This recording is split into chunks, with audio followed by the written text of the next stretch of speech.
बिस्मिल्लाहिर्रहमानिर्रहीम।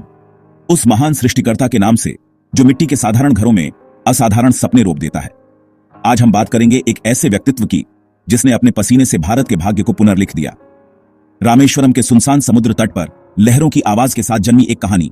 15 अक्टूबर 1931 एक साधारण नाविक जैनुलाब्दीन और उनकी धर्मपरायण पत्नी आशियम्मा के घर जन्मा एक बच्चा जिसके हाथों में कोई सुनहरा चम्मच नहीं पर दिल में सपनों का अथाह सागर था।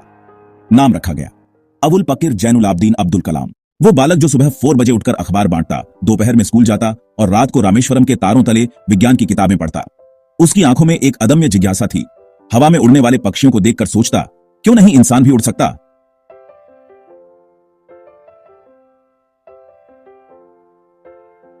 समय ने करवट बदली। मद्रास इंस्टीट्यूट ऑफ टेक्नोलॉजी की दहलीज पर खड़ा वो युवा जिसने अपनी पहली परियोजना के लिए प्रोफेसर से कहा, सर मुझे एक और मौका दीजिए।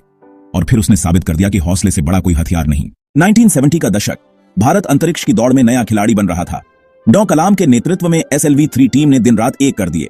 असफलताएं आईं मगर वो टूटे नहीं। और फिर वो ऐतिहासिक दिन 18 जुलाई 1980 जब भारत का पहला स्वदेशी उपग्रह प्रक्षेपण यान आकाश को चूमने लगा।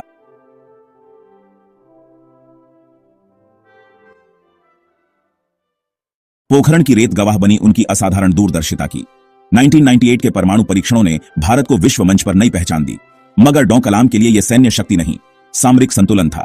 वो कहते थे, शक्ति शांति के लिए होनी चाहिए, युद्ध के लिए नहीं।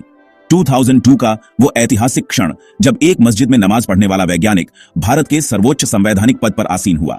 राष्ट्रपति भवन के गलियारों में उनकी सादगी एक मिसाल बन गई। 2 सूटकेस, एक कपड़ों के लिए, दूसरा किताबों के लिए। उनका सबसे प्रिय कार्य बच्चों से मिलना। वो कहते थे, देश का भविष्य कक्षाओं में बैठा है।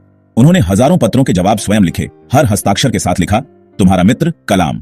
27 जुलाई 2015 की वो शाम शिलांग के मेघालय साइंस सेंटर में बच्चों को संबोधित करते हुए अचानक वो गिर पड़े।